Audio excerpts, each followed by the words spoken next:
The privilege of a lifetime is to become who you truly are. Carl Jung.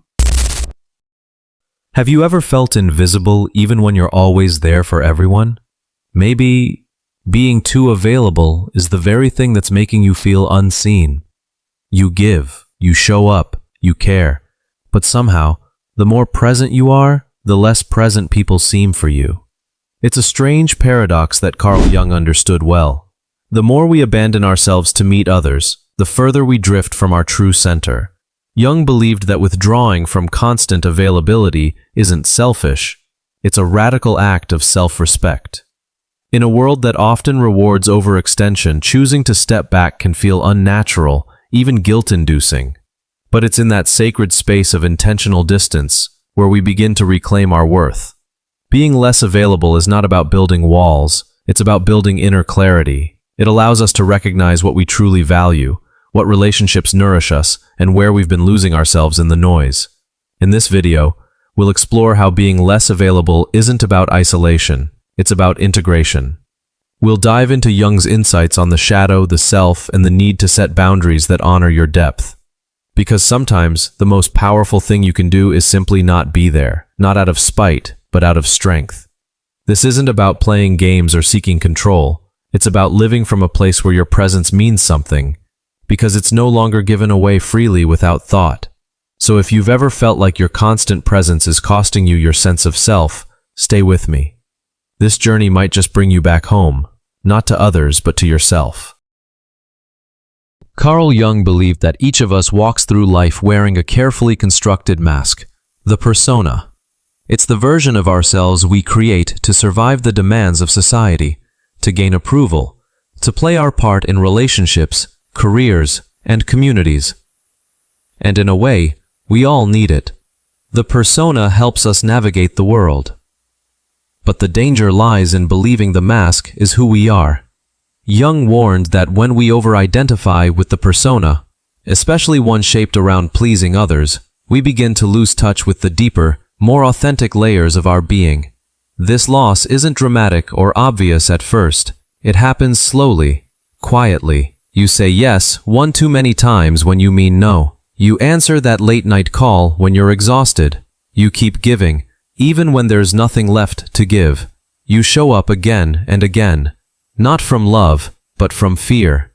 Because somewhere deep down, there's a whisper that says, if I'm not always available, they'll stop needing me.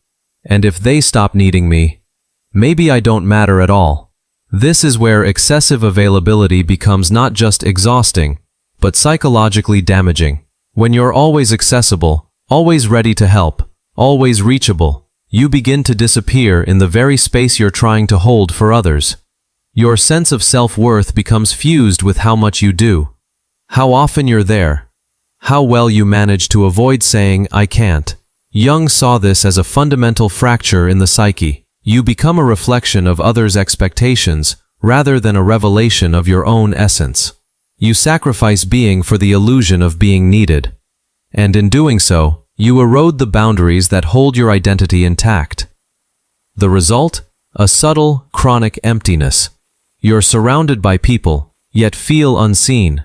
You're giving constantly, yet feel unfulfilled. You're available to everyone, except yourself. This pattern often stems from unresolved wounds, fear of abandonment, fear of rejection, fear that love is conditional on performance. It's a survival strategy learned early. Be helpful, be nice, be present, or risk being forgotten. Over time, this becomes a deeply ingrained response. You don't even question it. You just keep showing up, hoping someone will see the value in what you offer. But here's the hard truth. When your presence is always guaranteed, it begins to lose its meaning. What is abundant is rarely treasured.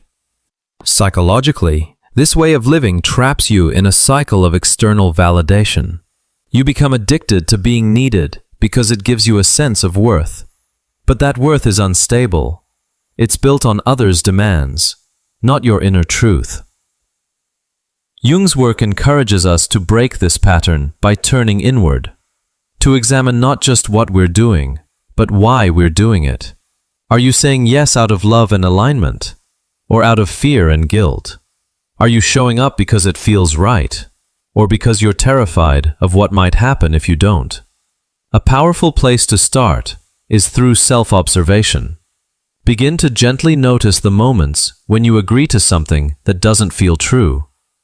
Don't judge yourself, just watch. Are you trying to earn affection? Avoid conflict? Keep the peace? These small compromises, repeated over time, become the architecture of a false identity. One built not on authenticity, but on anxiety. Jung believed that healing comes from integration, bringing the unconscious into the light of awareness. And this includes becoming aware of the subtle ways we betray ourselves in order to feel accepted. The path forward isn't to shut people out or withdraw into cold isolation. It's to learn the art of sacred limits. Boundaries are not barriers. They are the shape of your soul in the world. They are how you teach others to meet the real you, not just the role you've been playing. So if you've ever found yourself feeling depleted, stretched thin, taken for granted, it may not be that people don't care. It may be that you've taught them, unintentionally, that your time, energy, and presence are endless. But you are not endless. You are a finite, sacred being. And every yes you give should come from a full heart, not a fractured one. Jung invites us to remember that our worth isn't proven by how available we are. It's revealed when we begin honoring our own needs, our own rhythms, our own truth. Because real connection doesn't come from constant presence. It comes from real presence, and that only happens when you stop abandoning yourself for the illusion of belonging. Carl Jung's concept of the shadow is one of his most profound psychological insights, and one of the most uncomfortable. It refers to all the parts of ourselves we suppress, deny, or disown, because we've been taught they're inconvenient, too much, or simply unacceptable. The shadow holds the anger you never express, the desires you ignore, the boundaries you fail to set, the truth you silence to keep others comfortable. And when you always put others first, when you're endlessly available, agreeable, and emotionally responsive, you inevitably push your own needs, limits, and emotions into that shadow. You trade authenticity for approval, but the cost of that trade is high. Over time, you don't just lose your voice, you lose yourself. That's why conscious withdrawal is not an act of cruelty, it's an act of healing. When you choose to step back, not to punish others, but to reconnect with yourself, you begin reclaiming everything you've buried to make room for everyone else. Jung believed that healing the psyche required confronting the shadow, not avoiding it. And sometimes the simplest way to do that is by choosing not to show up, not replying immediately, not rushing to fix, soothe, or solve, not being the emotional caretaker in every room. Because every time you say, "Let me sit with this first," instead of rushing in to help, you're making space for your own soul to breathe.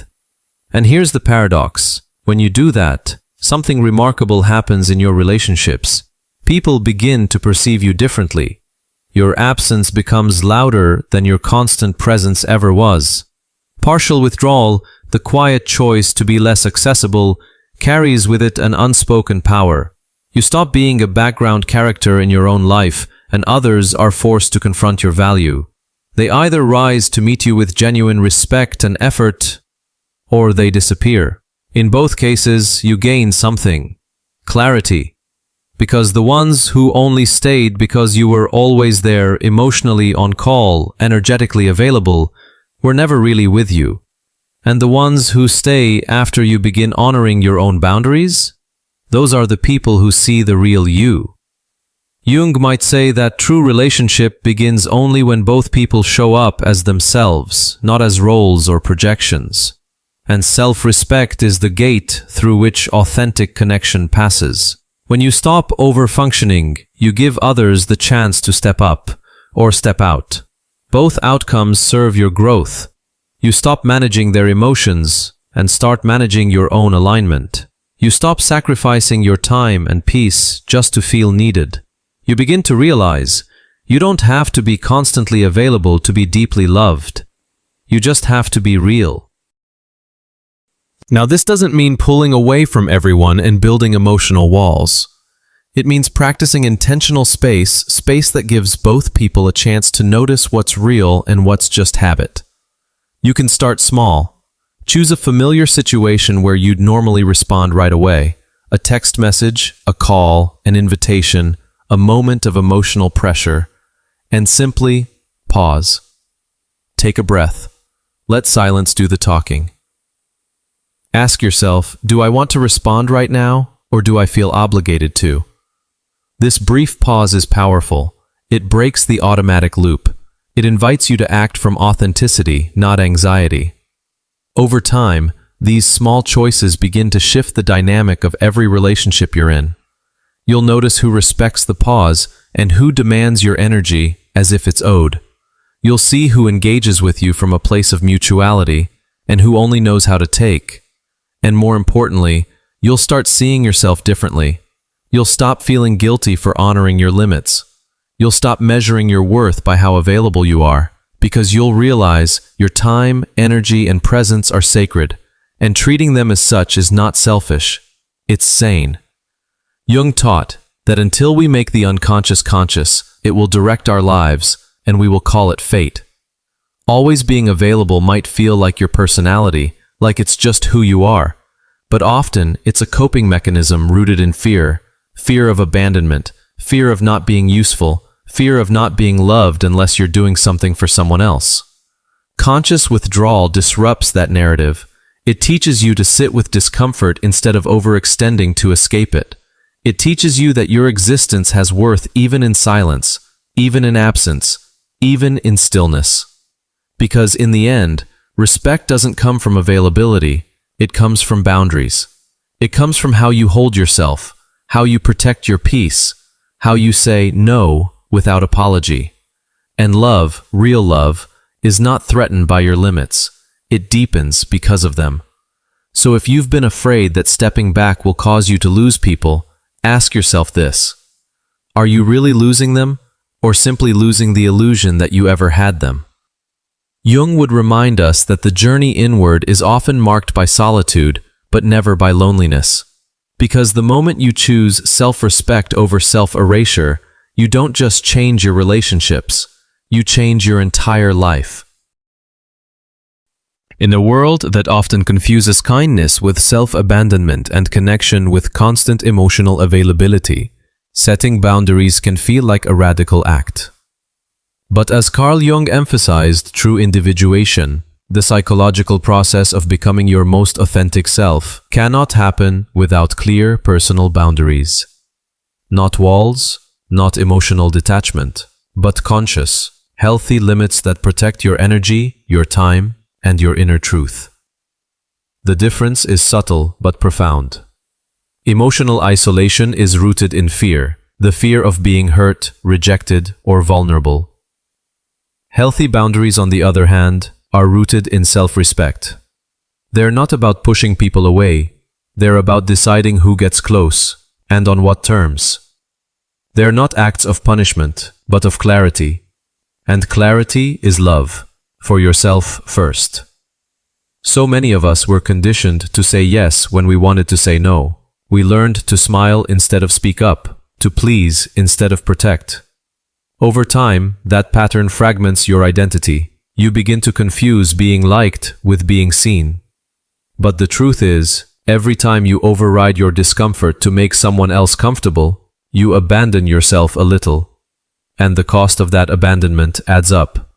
Exhaustion, resentment, a quiet sense that your life doesn't really belong to you.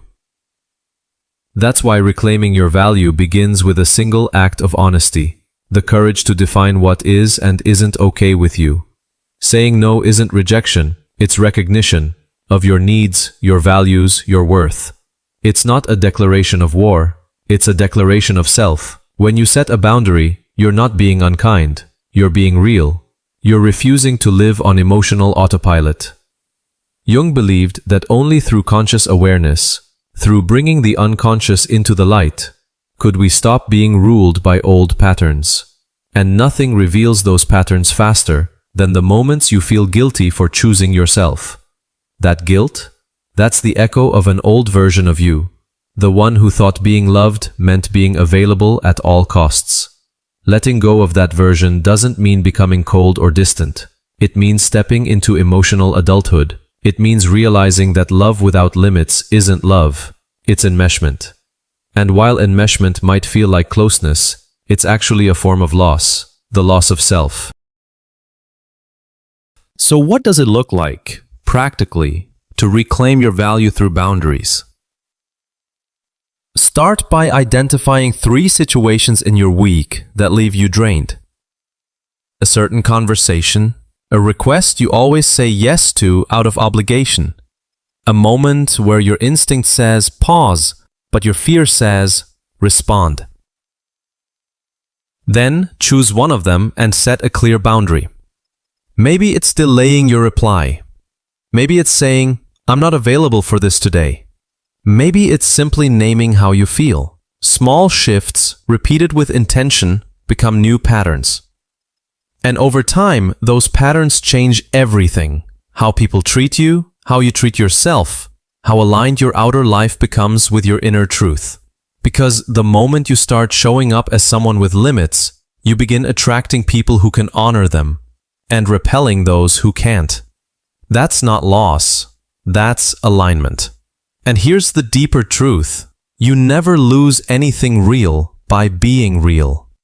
The relationships that fall away when you start honoring your boundaries were held together by your silence, not your truth.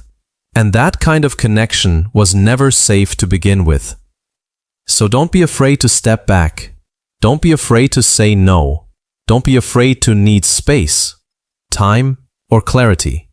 Your needs don't make you difficult. Your boundaries don't make you distant. They make you whole. Jung would remind us that healing is not about becoming better at coping with dysfunction. It's about becoming more honest about what we can no longer tolerate. And that honesty, though uncomfortable at first, is the foundation of true inner peace. Because in the end, protecting your peace doesn't make you selfish, it makes you sovereign. And so we've reached the end of this journey. Not just through Jung's insights, but into a deeper part of yourself. Let's return to the quote that opened it all. The privilege of a lifetime is to become who you truly are. But how can you become who you truly are if you're constantly shape-shifting into what others need you to be? If you're always available, always agreeable, always the one who bends, you slowly disappear into the expectations of everyone else. Real self-worth doesn't come from being everything to everyone. It comes from having the courage to say, this is who I am. This is what I need. And this is what I will no longer accept. You don't owe anyone your constant presence, especially when it costs you your peace. The more you honor your own space, your time, your truth, your emotional clarity, the more the world learns to honor you too. Because boundaries don't push people away, they filter the right people in. So, if this video spoke to something deep in you, something you felt but maybe couldn't name, consider sharing it with someone who gives too much and receives too little. They might need this message just as much as you did, and I'd love to hear from you. When was the last time you chose yourself first? Let me know in the comments. Your story might be the reminder someone else needs today.